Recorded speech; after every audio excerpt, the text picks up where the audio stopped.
eso que hay que actuar. Porque la última forma y más dolorosa que existe es la exclusión social, les decía yo, que es quizá la última etapa que recorre esta forma de violencia, el acoso escolar, cuando no se le detiene a tiempo. El contagio social hace que este niño sea aislado por considerarlo débil y diferente. Asimismo, cuando hablamos de agresores, que es otro rol que juegan los chicos, encontramos dos tipos de agresor. Un agresor predador, que quizá, pues yo tengo 8, bueno, y eran 20, me dijeron, pero bueno. En todo caso, encontramos estos dos tipos de agresor, un predador y un impulsivo. No voy a entrar en detalle, pero sí decirles que ellos también entran en un círculo vicioso difícil de manejar. Todo comienza bromeando con una persona en particular para terminar hiriéndola o maltratándola.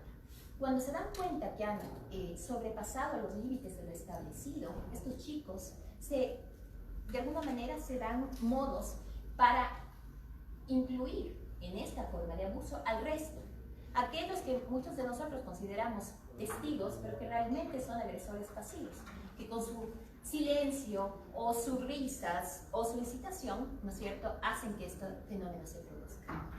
Ahí también se crea un grupo en donde quizás sale el líder que menos miedo tiene y se encarga de implantar la ley del silencio. Se ha creado ya un grupo en donde esta cohesión del grupo y el miedo a ser denunciados hace que se vuelve su principal instigador.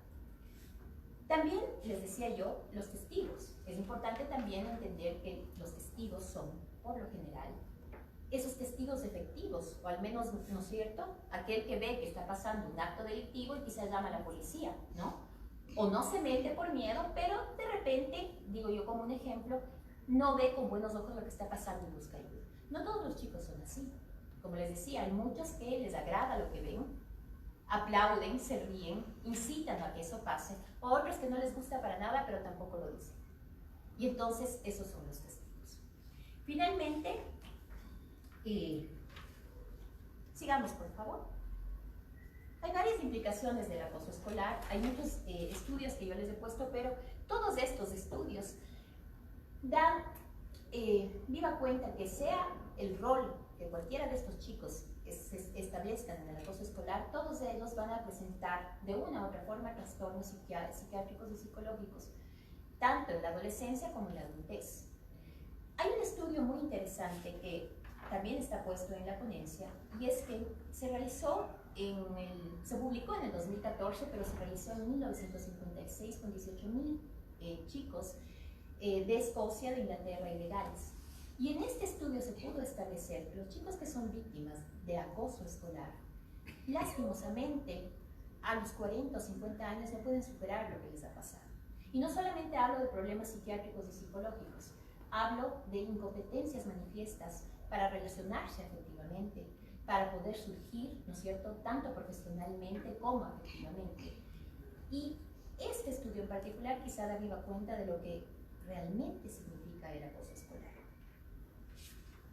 Contarles también, que ya me queda muy poco tiempo, me toca hacer un resumen sucinto.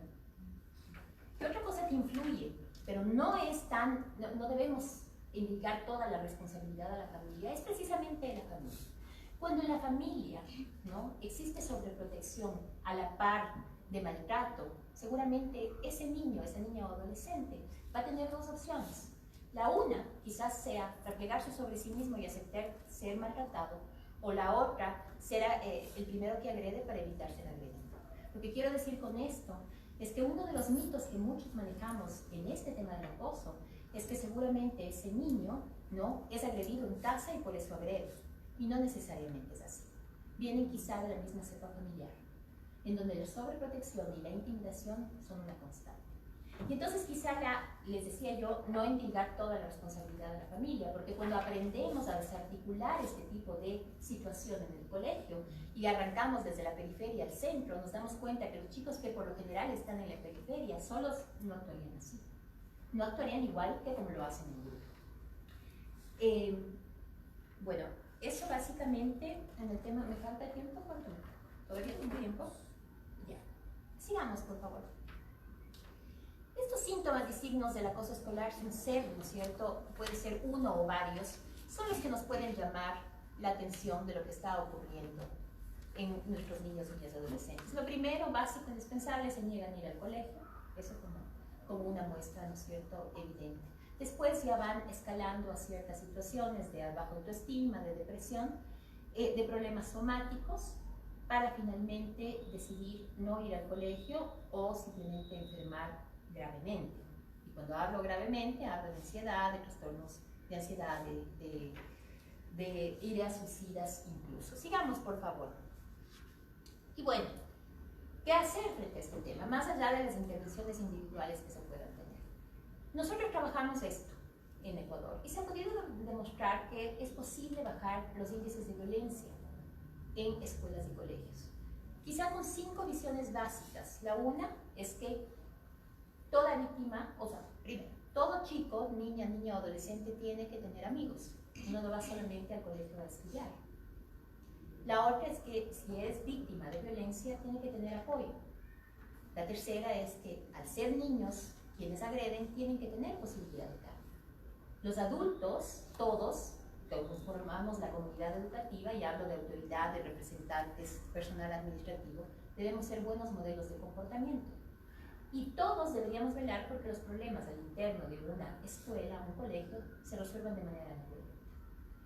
¿Para qué? Para cambiar la cultura escolar en materia de violencia. Y como esto no es un suceso, sino un proceso sostenido en el tiempo, la implementación de sistemas de protección, de prevención, de atención y restitución de la violencia dan buenos resultados. Como para comenzar, no podemos cambiar lo que no se mide. Lo que no se mide no se mejora. Es importante arrancar con encuestas, pero encuestas no únicamente focalizadas, sino entrelazadas, entre autoridades, entre docentes, entre niños. Cuando nosotros preguntamos, por poner un ejemplo, ¿usted utiliza medidas de hostigamiento para manejar su clase? La mayoría de docentes le dirán que no. Si usted pregunta al niño o pregunta a su padre, seguramente le dirán que sí. Si entrelazamos esta información, vamos a tener efectivamente un dato sobre el cual vamos a poder trabajar. A partir de eso, pasamos quizá a una segunda fase, un poco sucinta, pero ya son charlas de sensibilización, capacitación a docentes, a padres, una política interna antiviolencia. Nosotros tenemos códigos de convivencia al interior de las escuelas, que se supone deben ser construidos participativamente. Pero extrañamente no hay códigos, dentro de ese código no hay un capítulo de antiviolencia o de no permisibilidad frente a estos hechos. Y eso también hay que construirlo participativamente. Finalmente, trabajado en el tiempo, podemos volver a medir estos índices y podemos demostrar que en efecto se puede bajar el índice de violencia, siempre enfocados a cambiar la cultura escolar dentro de esa comunidad educativa. Y como no somos Finlandia, sino somos estos países de aquí y el ahora, la idea es hacer un traje a medida de cada uno de las escuelas y colegios a los que vamos, hasta que todos podamos tener una visión mucho más amplia y un conocimiento más amplio para poder hacer la diferencia. Básicamente eso. Muchas gracias.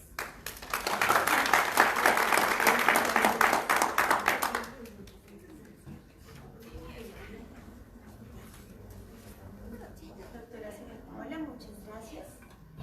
Damos paso a Angela Monroy Ballesteros. Él es maestro de primaria en el Colegio Virginia Gutiérrez de Pineda, de la Secretaría de Educación del Distrito en Bogotá, y nos va a compartir el día de hoy su ponencia La responsabilidad social del maestro en educación inicial, un enfoque político de la escuela para la construcción de posibilidades en la infancia.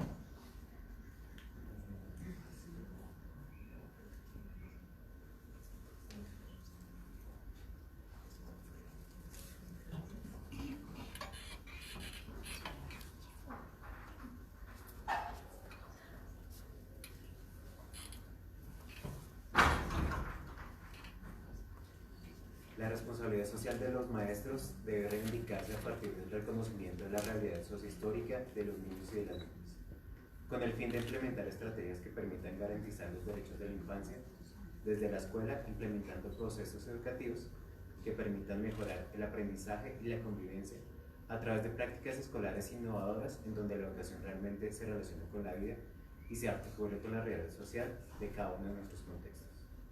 Desde los primeros años de educación en la escuela, los niños y las niñas establecen las bases del desarrollo y el aprendizaje mediados por aspectos como las pautas de crianza, los factores sociales y biológicos en su entorno familiar y escolar.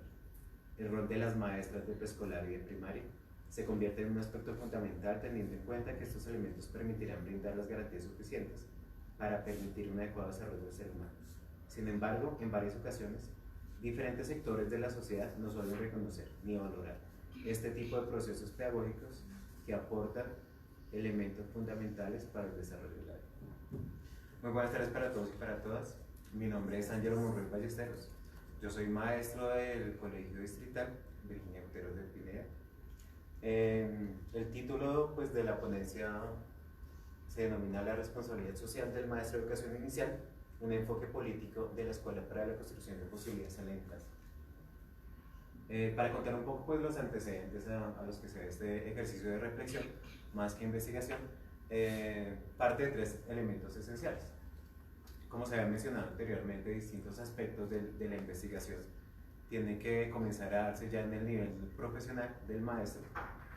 Sin embargo, pues nosotros tenemos en cuenta que ese nivel de formación de cada uno de los docentes tiene que ir más allá de obtener el último escalafón o el último título determinado. Este tipo de ejercicios y lo que se mencionó en las conferencias anteriores hace una relación directa a que esos procesos investigativos no tienen que quedarse definitivamente en los anaqueles. Entonces, no tiene ningún sentido que nosotros desarrollemos procesos de investigación y que esa investigación no tenga ningún beneficiario directo, sino que sea únicamente un requisito para que consigamos nosotros un título determinado. Este ejercicio investigativo de reflexión parte de la investigación que se hace en la maestría en educación relacionada con la sistematización de experiencias vinculada con los procesos de aprendizaje y la relación que tienen los factores lúdicos en la escuela y en los ciclos iniciales. Posteriormente, luego de la práctica de varios años de docencia, ingreso a la red distrital de docentes investigadores, pues tratando de abordar un poco otro tipo de temáticas que pueden ofrecer algunas herramientas para que podamos avanzar. Y finalmente, pues esta reflexión va un poco enfocada hacia cuál es el componente y la responsabilidad social del maestro, desde la educación inicial, pasando por los diferentes componentes. ¿Me ayudas por favor con la siguiente? Pertenezco al Nodo de Infancias de la red distrital de docentes e investigadores. Lo que buscamos en el Nodo particularmente es mirar cuáles son las situaciones que se presentan en los colegios, analizar un poco este tipo de trabajo y ver en qué medida esta red distrital puede aportar elementos para que los docentes tengan un componente directo respecto a la participación de las políticas públicas del distrito. Estas políticas que se dan actualmente, pues como nosotros muy bien lo conocemos, están más allá de ese proceso educativo y son personas que son muy distantes a la reflexión académica y ese tipo de cercanía con la realidad escolar. Vamos a ingresar por favor un momento a menti.com desde los celulares. Vamos a ingresar ese código y pues vamos a dar una primera apreciación. ¿Me ayudas por favor que me paguen? Entonces,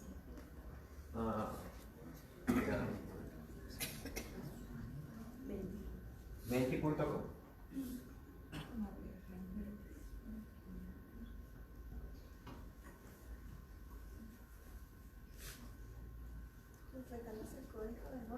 Está arriba, 709608. Sí, por favor, tratemos de ingresar ese a ver si no ya tenemos. Por el momento hay una persona pues que ya votó. Mientras tanto, entonces, bueno, ¿qué es lo que se busca con este ejercicio investigativo? Determinar cuáles son los factores que tienen mayor incidencia en la educación inicial, pero entonces también saber cuál es esa posición y ese componente que se le delega al maestro de educación inicial. Generalmente a partir de la experiencia del mismo conversatorio con los docentes, de la misma reflexión con los maestros en diferentes pasillos.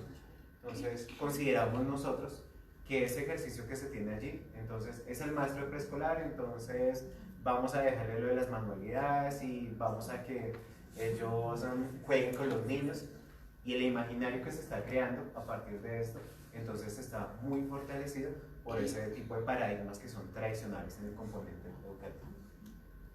Mientras vamos votando, entonces pues vamos mirando cuál va siendo el porcentaje relacionado con esas opciones. Estas principales opciones son los comentarios que salen de los mismos maestros que se encuentran vinculados a esa red, y son los que nos dicen, bueno, hay diferentes elementos, pero a partir de la experiencia que cada uno tiene, esos elementos van a tener una connotación diferente dependiendo del contexto. Conocemos que la situación de muchos de estos menores de edad, por lo que estábamos mencionando anteriormente, sufren de una vulneración de derechos desde las mismas familias, pasando por los actores sociales, y pues delegando así una responsabilidad muy grande sobre la escuela. Pero entonces, dentro de las mismas instituciones educativas, entonces los maestros de bachillerato, los directivos, entonces no le dan ni voz ni voto a los docentes de educación inicial. Entonces creen que, pero es que ellos que van a aportar sobre este proyecto, o no van a tener ninguna opinión significativa, porque ellos están viendo son niños menores de edad. Los recursos de las metodologías didácticas que se utilizan en la primera infancia, sumado a las políticas que se están desarrollando actualmente, pues tienen una incidencia bastante significativa en este proceso. Sin embargo, también al interior de esa reflexión es importante hablar sobre ese reconocimiento y el respeto por los demás. Cuando el niño llega a la institución educativa y tiene una historia de vida realmente fuerte, entonces donde hay familias reconstituidas, donde finalmente hay procesos de bienestar familiar que se están llevando a cabo y que muchas veces los docentes los desconocen. Entonces, todo ese tipo de situaciones que se encuentran allí, pues van a tener otro tipo de incidencias.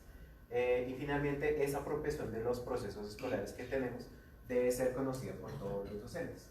Ese ciclo inicial con el que nosotros estamos trabajando busca de alguna manera generar estrategias puntuales que les permitan a los docentes manifestar esos ejercicios reflexivos y pedagógicos que tienen que acelerar. Tenemos que, para la mayor parte entonces de las personas presentes, los recursos y las metodologías didácticas se convierten en los factores que tienen mayor incidencia en la educación inicial. Listo, un total de 12 personas pues, Gracias.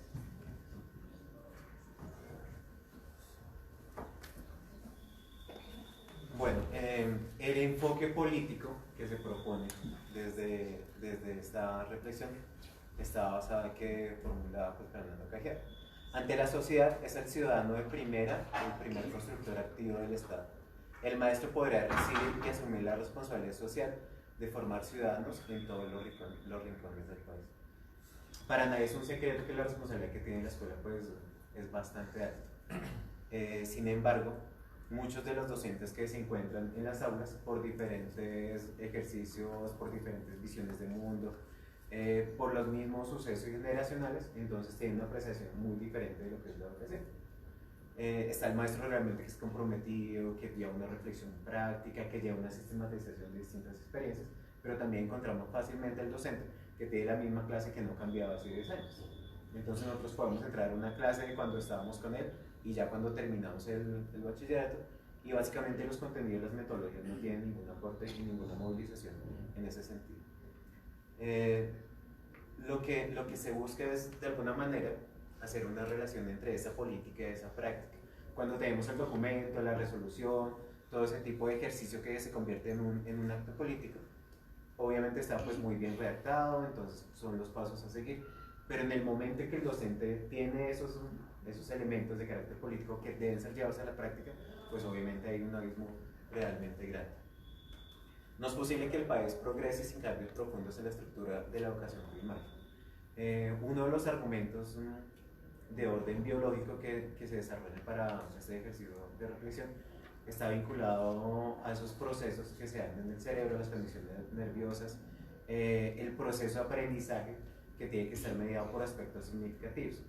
¿Por qué se hace mucho énfasis en la lúdica y en los componentes relacionados, ¿no?, desde la primera infancia con el juego?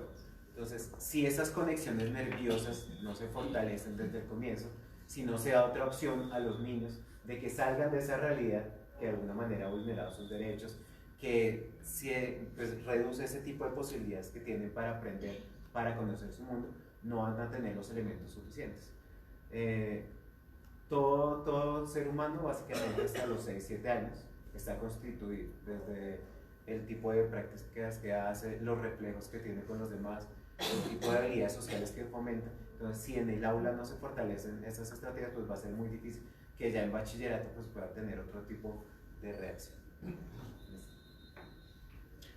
Nosotros nos centramos básicamente en lo que traen o lo que debemos colocarle en la cabeza. Pero entonces, si la familia no está pendiente en este ejercicio, pues determinamos que ese proceso pues, va a ser únicamente lo que se trabaja en el aula. Entonces, lo pudimos ver fácilmente en esta semana de receso, pues que estamos un poco vinculados a la educación, entonces con cualquier tipo de trabajo, con cualquier tipo de actividad para la familia, entonces la familia fácilmente pues delega eso para la escuela, porque no tienen tiempo, porque hay otra responsabilidad primero en el hogar, porque hay otro tipo de ejercicio. Entonces tenemos allí una desarticulación escolar. Esa desarticulación se presenta desde el componente social, que esa es cuando la familia finalmente le interesa una serie de resultados, pero que va únicamente a la entrega de boletines a final de año, el primero va al vecino, el segundo periodo va a un tío, pero finalmente no hay un proceso que le permita al maestro conocer cómo se están dando esos ejercicios en la familia. El reconocimiento personal e interpersonal en la educación inicial está un poco enfocado hacia la parte que corresponde a los valores que deben desarrollar los niños en esas edades tempranas. Los modelos curriculares completamente anacrónicos. Es importante mirar que las políticas han aportado elementos significativos a la construcción de procesos y ejercicios de reflexión. Sin embargo, muchas veces las instituciones se encargan únicamente de llenar documentos, de llenar el PI, de llenar la misión y visión, y eso se queda en el papel. Si hacemos un contraste de los modelos pedagógicos realmente que se ejecutan en los colegios, son cosas totalmente doctrinales. Entonces, pasar de un modelo tradicional a ser que son significativos y constructivos, desde realmente pues, lo que se busca y que se tenga una reflexión en ese sentido. ¿Cuál es el sentido que le estamos dando nosotros en la educación? Si finalmente esos niños tienen unas posibilidades determinadas, ¿qué es lo que nosotros podemos ofrecer desde la escuela para cambiar esa realidad? Desde aspectos de literatura, desde aspectos lúdicos, desde vinculaciones de ejercicios con los demás integrantes de la comunidad académica. El papel de la escuela se encuentra directamente relacionado con el fortalecimiento y el desarrollo de los procesos de socialización para la construcción de ciudadanos críticos y políticamente activos en los distintos escenarios de la sociedad. Nosotros consideramos que únicamente los estudiantes de cuarto y quinto son quienes tienen el derecho a participar activamente en las decisiones de la escuela. Sin embargo, los niños también tienen su voz y voto dentro de esos procesos escolares. Desconocerlos a ellos en ese ejercicio que se presenta diariamente es negar la posibilidad de que el sujeto tenga la proyección a futuro de qué es lo que está viviendo en el aula finalmente. Y esto va más enfocado hacia cuáles serían esas tareas que debemos mirar nosotros desde la escuela y finalmente como institución que está vinculada con la educación inicial. La formación de un maestro no termina de alcanzar el nivel más alto en su respectivo escalafón, va un poco enfocado hacia eso que se mencionaba al comienzo. Entonces, donde la infancia, ¿me regalas la última por favor? Un momento. Donde la infancia pues realmente tenga un voto y una participación y que esas políticas sucedan desde la escuela, no que vengan al contrario, no que se genere desde la parte burocrática y que finalmente no haya una reflexión. La evaluación de los procesos investigativos y las experiencias significativas es un poco visibilizar qué es de las propuestas de las maestras de educación inicial y de primaria, porque muchas veces el temor de los mismos maestros es llegar a este tipo de espacios, o es escribir, o es decir, bueno, yo estoy haciendo en mi escuela esto que realmente me está sirviendo. Pero entonces, en el momento que nosotros desde la red pues podamos focalizar eso, pues sería realmente significativo, pues estaríamos aportando distintos elementos para el trabajo interinstitucional. Los campos del conocimiento y ese mismo tipo de trabajo buscan no solo que nos quedemos con la educación, sino generar otro tipo de convenios. Nosotros sabemos que desde la escuela las posibilidades son muy reducidas. Lo que se hace son remisiones, solicitar algún tipo de práctica, pero no hay un trabajo mancomunado en donde se diga que la investigación realmente está aportando desde escenarios complementarios para los procesos de formación en los diferentes ámbitos. Y finalmente, el seguimiento de los procesos de educación inicial y básica, que esos ejercicios de de acompañamientos, de situaciones difíciles, se den a lo largo de los estudiantes. O sea, durante los años escolares que haya un empalme, pero que se construyan herramientas potenciales que le permitan a los docentes seguir cómo se está trabajando con los estudiantes. Se conocen casos comúnmente en donde el estudiante ha tenido un proceso de separación o un proceso de duelo que no se está manejando y ellos buscan otro tipo de comportamiento, entonces de aprobación con los demás, que puede ser destacado hacia el bullying, hacia la intromisión. Los casos que se han visto sobre suicidio en menores de edad, pues también sería significativo para trabajar el caso. Esto es un poco pues la reflexión y el ejercicio que se está haciendo.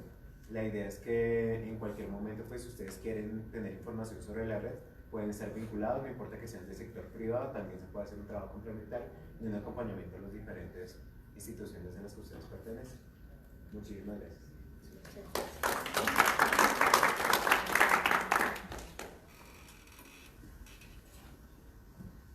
Muchas gracias, maestro Maranguero.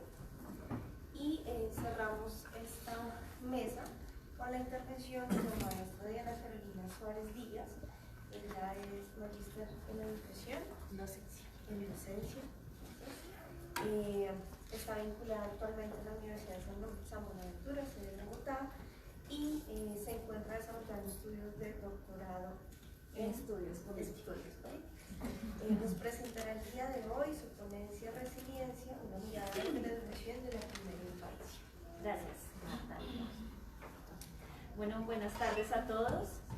En esta oportunidad quiero compartirles algunas construcciones que logramos con un equipo de investigación que hizo parte de una convocatoria interna de la Universidad San Buenaventura y vinculó a otra institución que también oferta el programa de educación preescolar de la Universidad UNAD, y vengo en representación de este equipo, así como de mis coinvestigadores y de los auxiliares de investigación, pues sin ellos no habría sido posible también construir los procesos que nosotros queremos también abordar desde el tema de la resiliencia y como lo titulamos aquí, una mirada desde la primera infancia.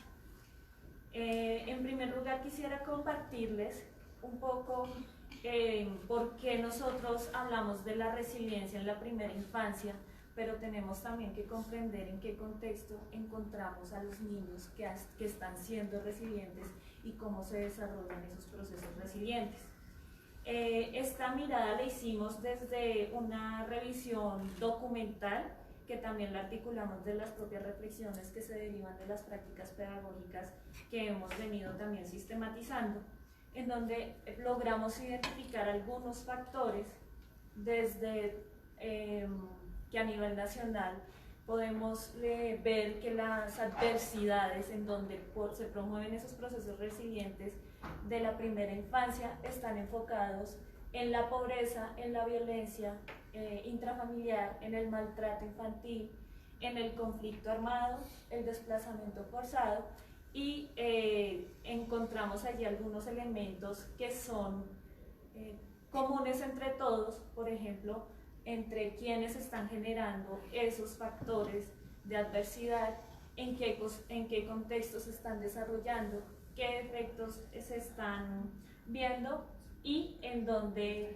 es lo que está originando eso. Pero también encontramos algunos elementos que no nos esperábamos, y es que la superación de esa adversidad logramos clasificarla en dos fuentes. Una fue la familia y otra fue la escuela, desde los mismos agentes que están allí involucrados.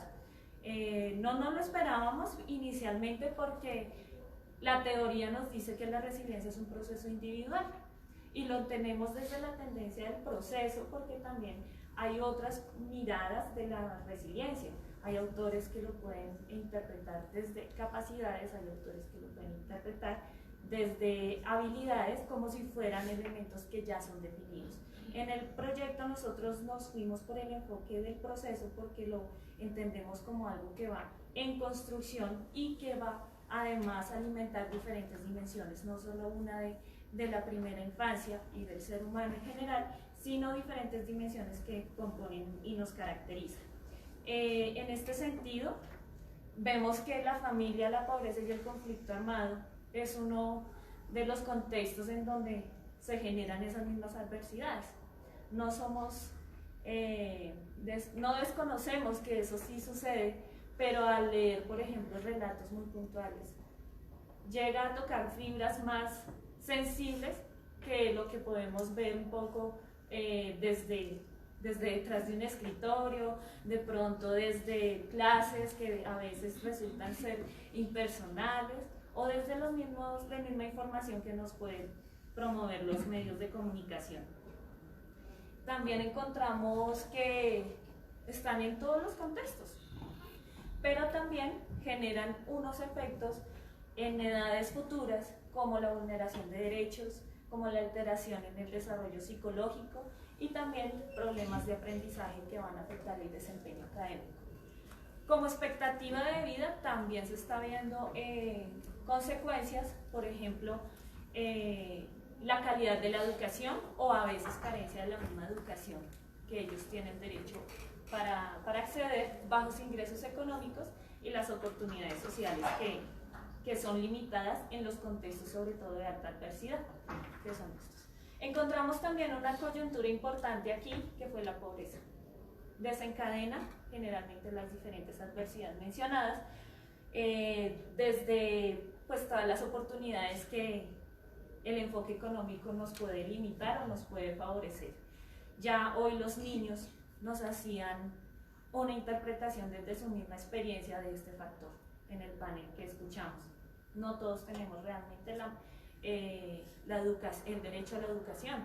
Entonces ahí es donde entra lo que a veces nosotros comentamos, que las mismas políticas públicas incluyen en la teoría, porque existe en la promulgación, pero nos excluye en la práctica.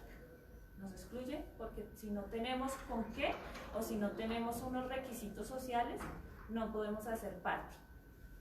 Entonces este contexto de las adversidades nos llevó a proponer el enfoque de la resiliencia en el sector educativo, basándonos en una autora que es Mira Kaplansky, donde ella propone, ella lo llama canales de resiliencia, pero quiero advertir aquí que la autora, ella es de Medio Oriente, y en su traducción ella lo interpreta etimológicamente como canales de resiliencia, pero en la descripción de su teoría no es como un medio, es más un proceso.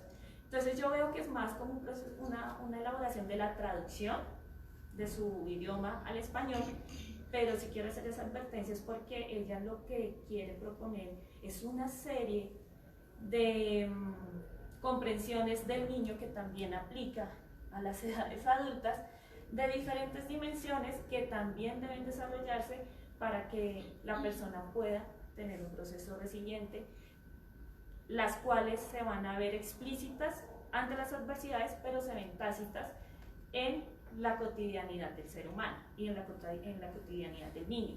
Esos canales son van a significar lo que es el modelo básico. Entonces cada sigla de ese modelo representa la B, la beatitud, el afecto, la S, lo social, la I, la imaginación, la C, lo cognitivo y la O, lo orgánico. Entonces aquí podemos interpretar, ella pues viene de un contexto donde la marcada formación moral y sobre todo de influencia religiosa es muy importante en los niños. Pero aquí también lo podemos interpretar desde esa relación de lo bueno y lo malo en cómo nosotros estamos educando y permitiéndole al niño reconocer y asumirse en el mundo y en relación con los otros. Por eso la beatitud lo tuvimos en cuenta, no lo excluimos, aunque ella sí lo representa muy bien desde la tendencia religiosa. Cuando nosotros empezamos a trabajar el reconocimiento de la resiliencia a partir de estos lentes que nos propone la autora, nos encontramos que las expresiones artísticas eran lo que más podía favorecer ese reconocimiento de estos canales de resiliencia. No desconocemos que hay otros procesos educativos que también los favorecen cognitivamente, por ejemplo, áreas muy específicas como el pensamiento lógico, pensamiento científico, pero en este caso nos favorece sobre todo estas áreas que son artísticas para reconocer esa expresión humana del niño.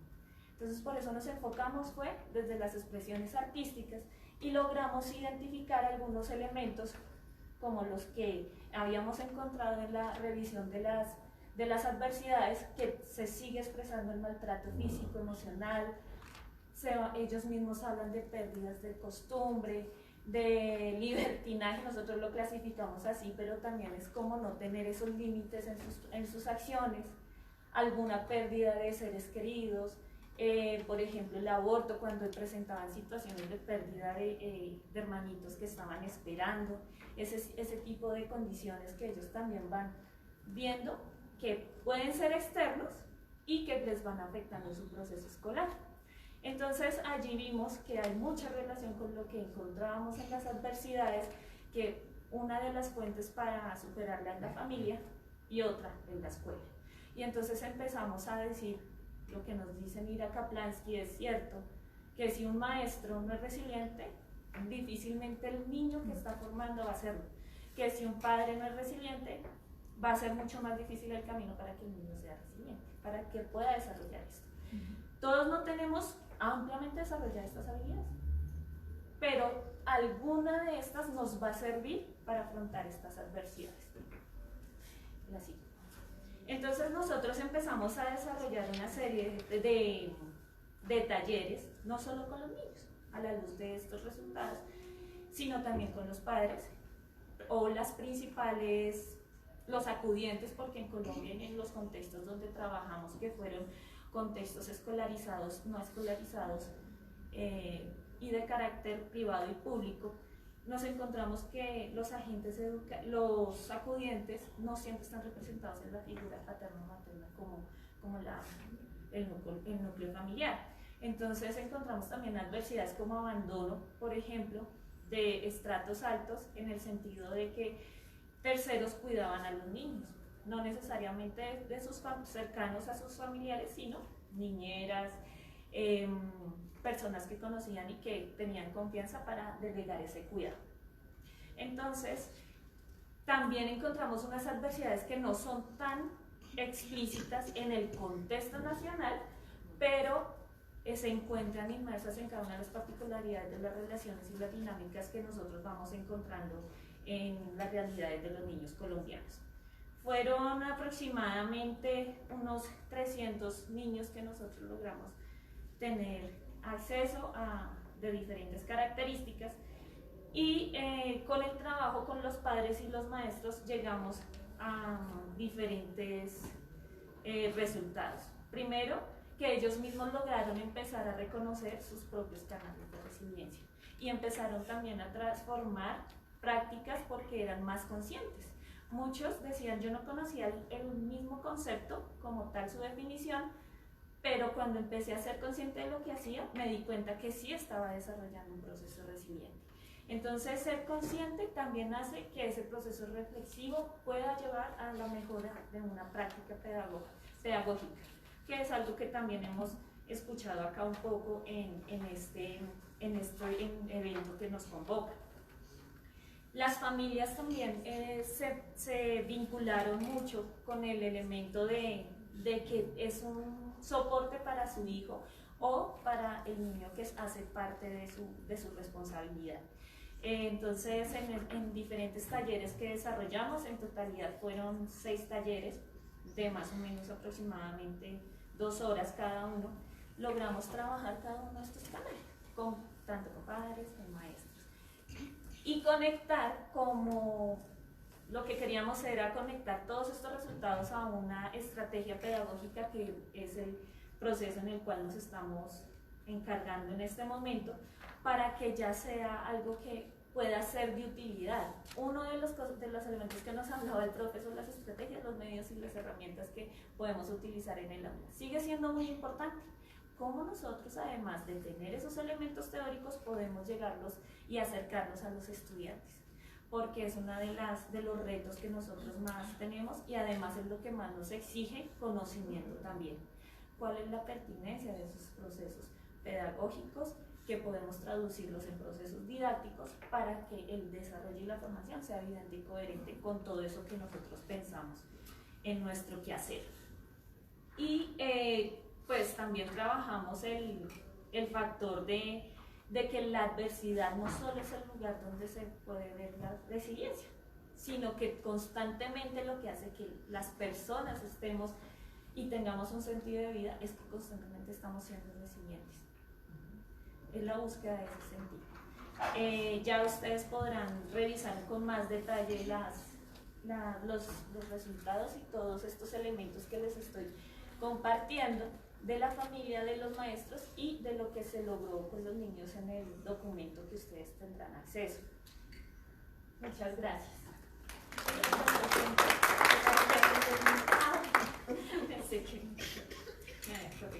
Muchas gracias. Los invito a los panelistas y a Paola, al profesor, a acompañarnos en la mesa, y a ustedes les invito a participar con sus preguntas, cualquiera de ellas, para poder ser resueltas por nuestros invitados del día de hoy. ¿Alguien de ustedes tiene preguntas? Sugerencias, observaciones. Quiero preguntarle algo a la persona que es que me causa un poco de inquietud, porque no entiendo muy bien el concepto de la resiliencia en la perspectiva de que uno podría decir que estrategias de afrontamiento y resiliencia parecen lo mismo cuando estás abordando los asuntos desde la cotidianidad. Entonces, si eres tan amable y podrías aclarar un poco.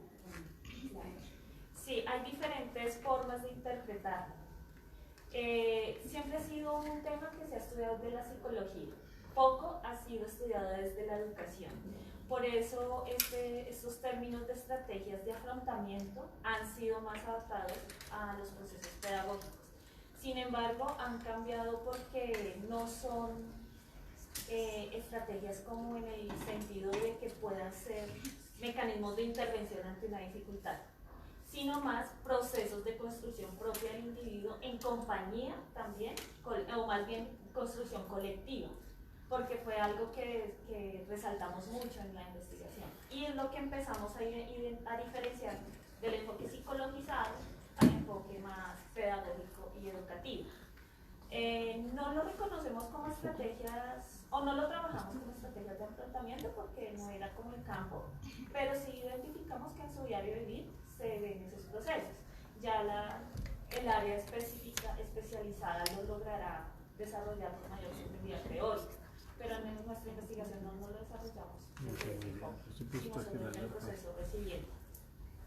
No sé si queda un poquito más clara la Muchas gracias. ¿Algún comentario? Limitaciones que se pudieron presentar durante el desarrollo de la investigación. Primero, creo que hay algunas resistencias de diferentes actores.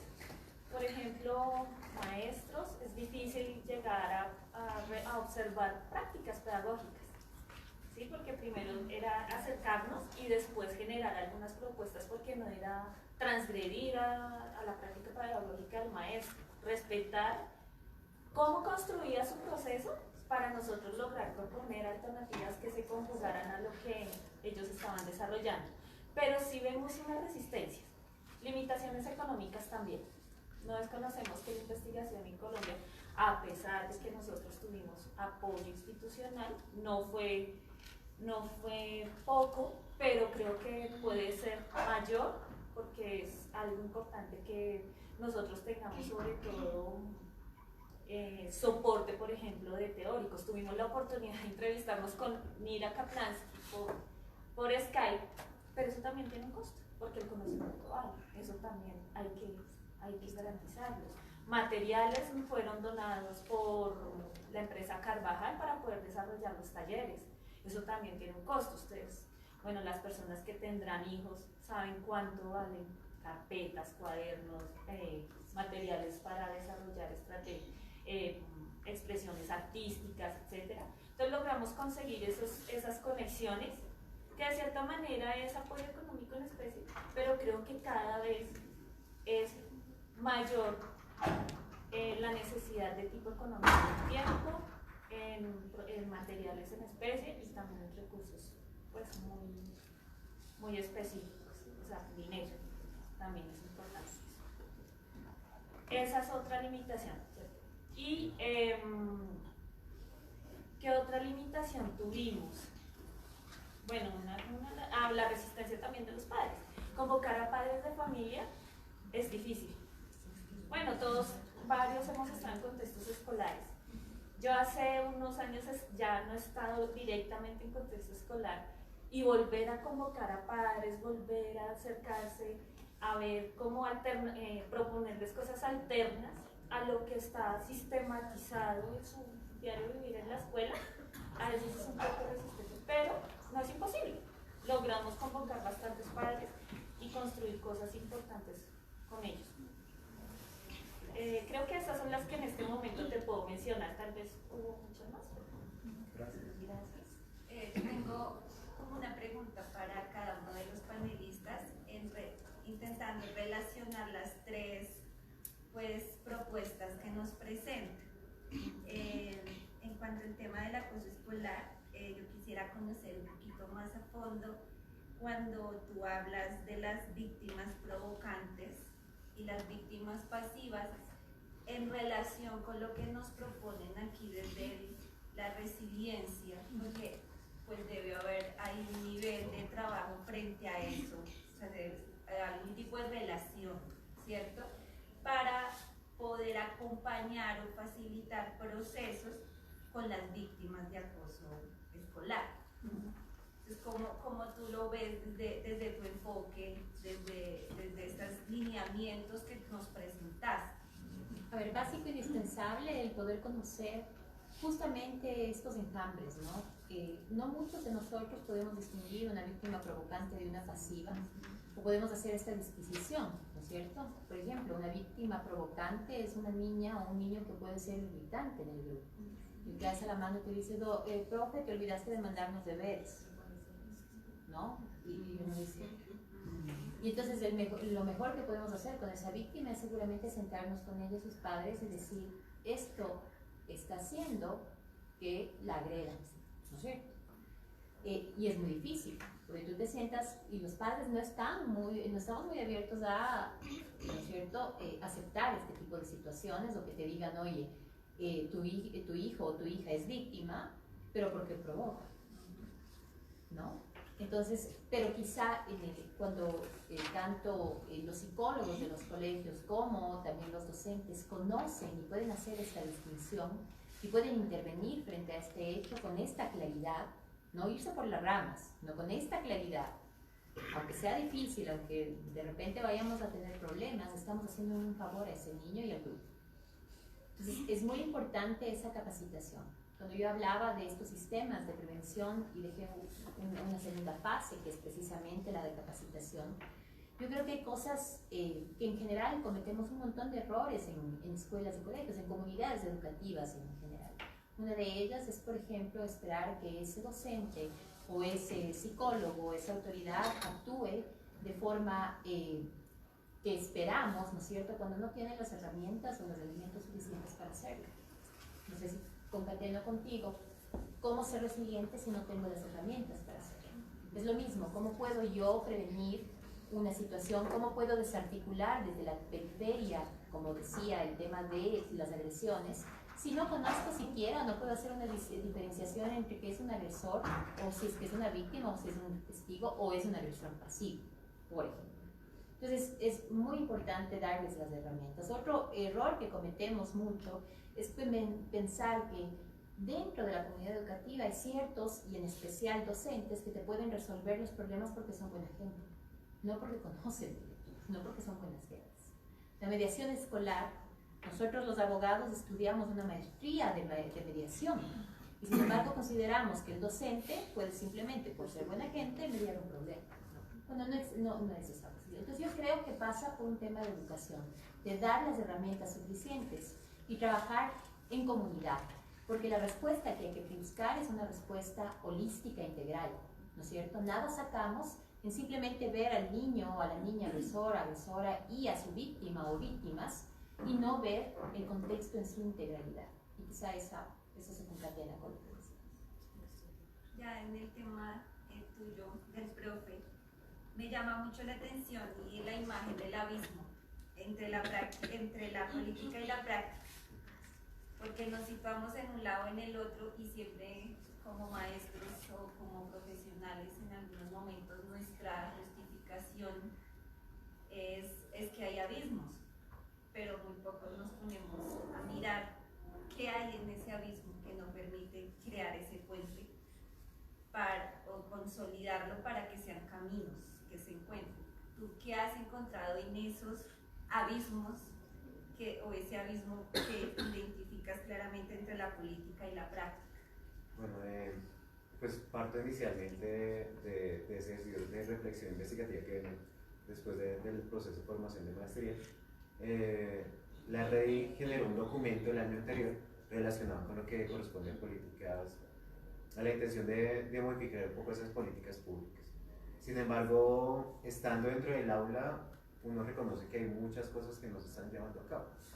Entonces, la garantía de muchos derechos, el acompañamiento, por ejemplo, de profesionales que requieren los colegios por parámetro para llevar y manejar este tipo de situaciones. Si estamos mirando las tasas de suicidio, las leyes que salen de bullying, ¿dónde están realmente esos profesionales que deben acompañar a los colegios? Cuando se devuelve eso, cuando el colegio le dice al ministerio, a la Secretaría de Educación, bueno, ¿qué es lo que está pasando con esos profesionales? No, lo que pasa es que no hay presupuesto, es que el parámetro. Entonces, las políticas pueden estar realmente adornadas, pueden estar muy bien redactadas, pueden estar originalmente constituidas como se deben de plantear. Pero el momento en que el maestro, la persona común, va a mirar esa política, pues obviamente hay un vacío muy, muy grande. Y lo que tenemos que afrontar es, nosotros no le podemos decir al centro, no, espere un momentico, un año a que llegue el profesional, a que su familia tenga otro tipo de condiciones, a que usted crezca para solucionar su problema.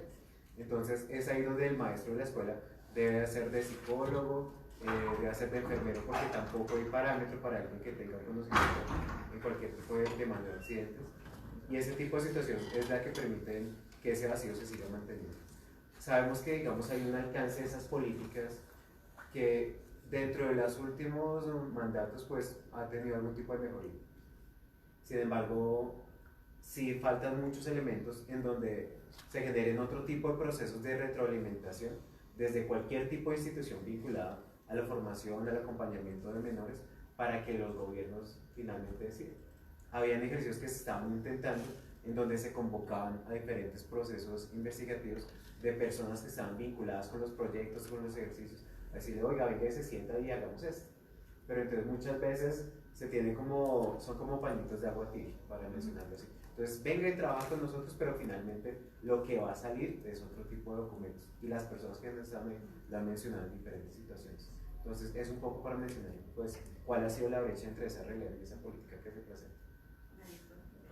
Sí, pues mi último cuestionamiento pues no es tan directo a la investigación, pero sí me genera, es cómo nosotros podemos ser resilientes y cómo podemos facilitar ambientes para que nuestros niños y adolescentes desarrollen procesos resilientes ante eso que tú caracterizaste ahí en la investigación como algo coyuntural, que es la pobreza en un mundo adverso y cruel que está o que responde a un modelo económico.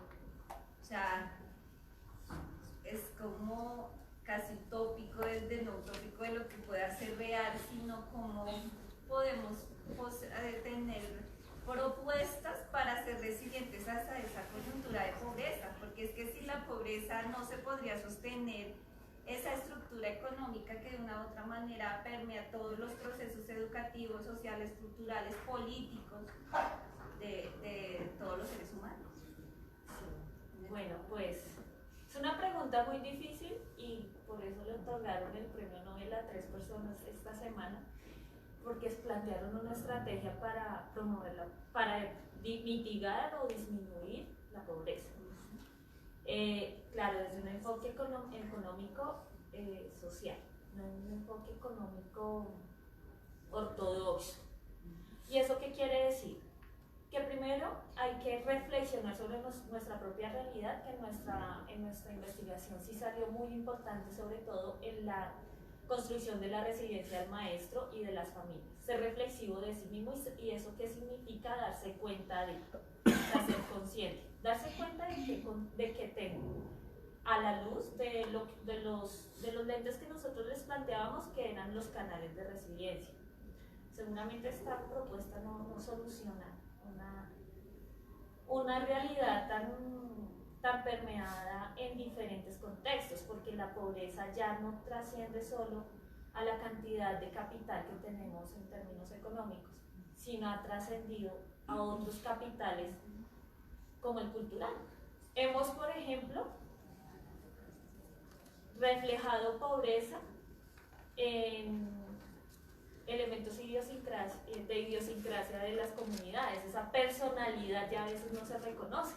Eso también hace parte del elemento de la pobreza aquí, es decir, cómo yo también me reconozco y culturalmente frente a estas adversidades, independiente de si tengo tanto o no tanto capital en términos monetarios.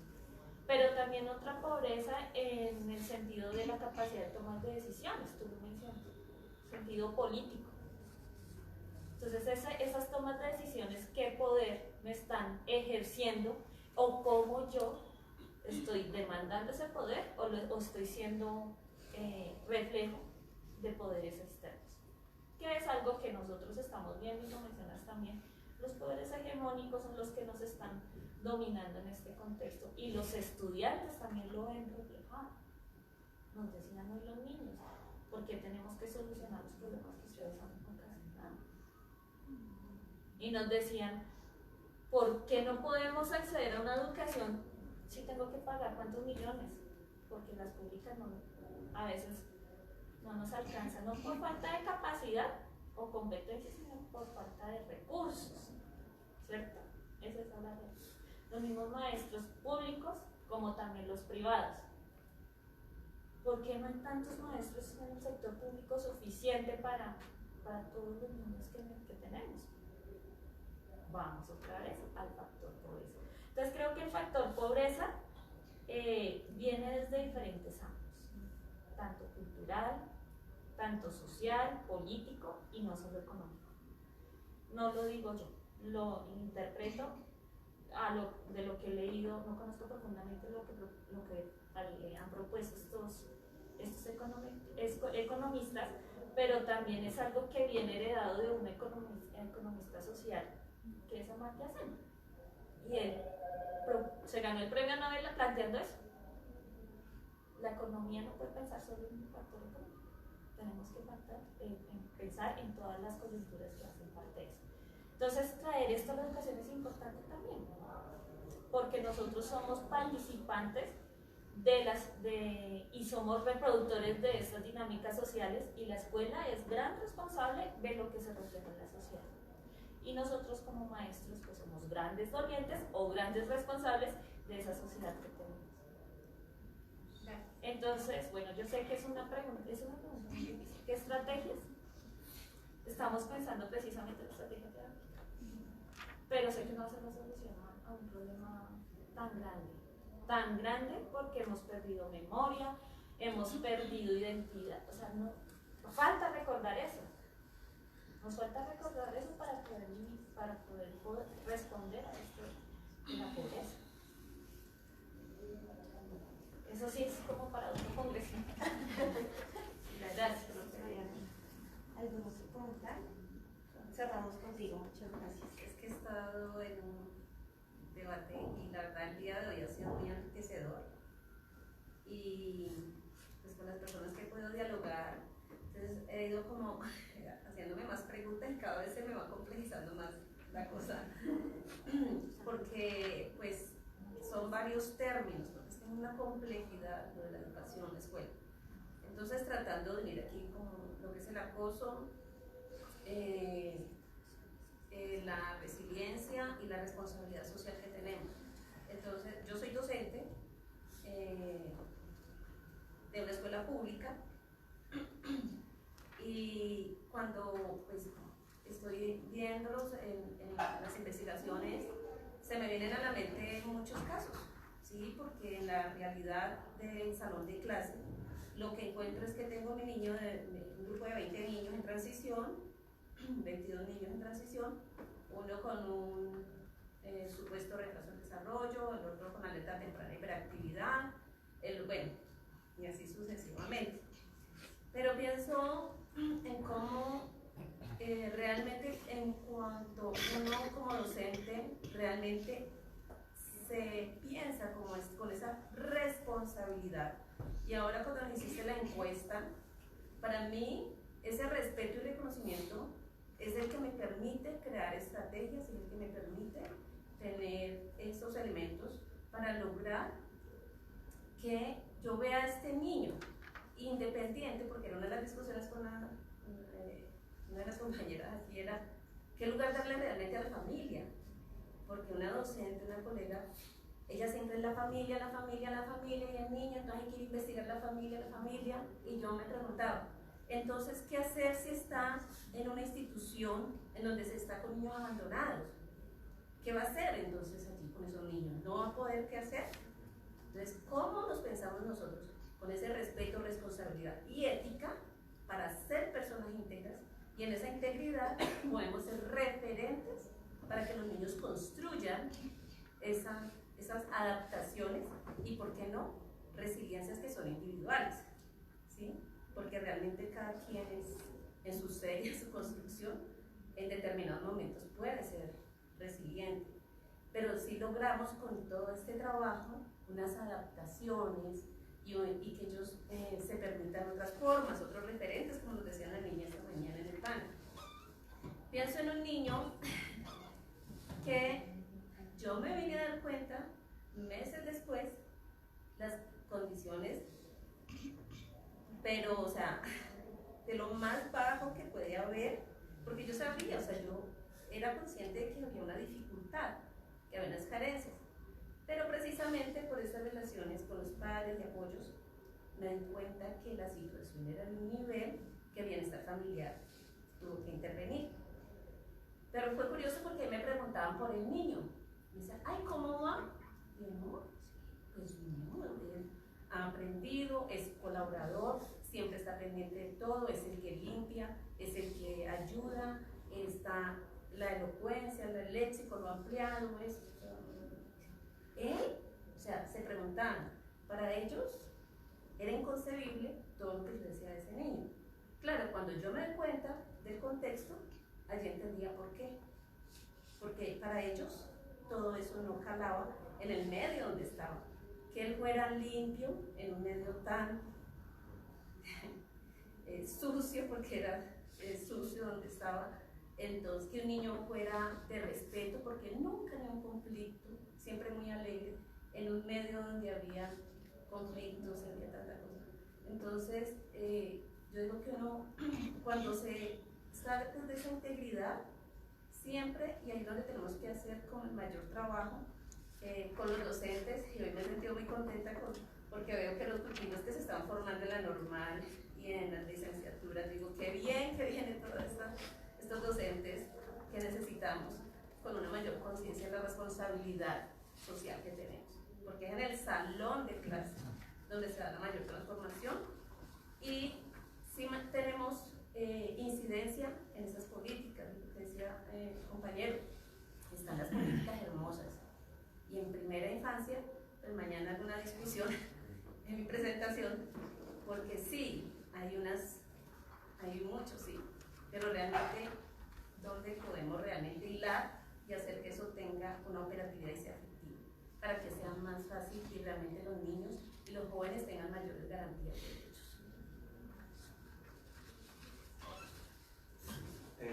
Bueno, como pues para cerrar y no extender la charla, sí es realmente pertinente de darle un poco de eso, o sea que nosotros estamos determinados por las notas y hemos cumplido el currículo y hemos de entregar la planeación, etc. Cada institución maneja una serie de directrices, pero un poco el discurso que yo manejo como profesional es que tenemos que igualar el sistema de alguna manera. sea, nosotros ya estamos metidos en todo lado y lo que tenga que hacer y el proyecto, pero entonces nosotros nos debemos a nuestros estudiantes. Finalmente lo digo como maestro, o sea, dependiendo de ya pues un poco ese tipo de posición. Y es ahí, digamos, donde la resiliencia se hace evidente. La resiliencia originalmente es un término que se adjudica a las características de los metales para volver a su estado original. Se toma después desde psicología, se hace un enfoque sociológico, pero entonces en el ahora lo estamos viendo comúnmente, lo que plantea la profe, por ejemplo. Entonces cuando menciona que el niño pese a ese tipo de adversidades está saliendo adelante, obviamente lo tenemos que reconocer como un factor de resiliencia.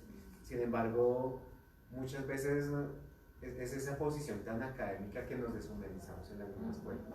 Entonces es el propio que ya tiene el doctorado y entonces está en la institución, pero está en la reunión, y uno lo ve comúnmente con muchos maestros. Entonces a lo que yo voy es un poco eso. Después de tener nuestro mayor título de formación, listo, volvamos a la comunidad, miremos de qué manera podemos aportar cualquier tipo de estrategia, cualquier tipo de producto que finalmente les sirva a estos estudiantes. Nosotros ya tuvimos nuestro proceso de formación, pero en qué medida tenemos que retribuir eso a la sociedad, en qué tipo de propuesta tenemos que materializar. Básicamente. Muchísimas gracias. Muchísimas gracias a ustedes. Entenderán que por tiempo pues no podemos abarcar un poco más de esta interesante discusión. Los invitamos el día de mañana a las 8 de la mañana. Iniciamos en el Auditorio San Francisco de Asís. Y a ustedes muchas gracias.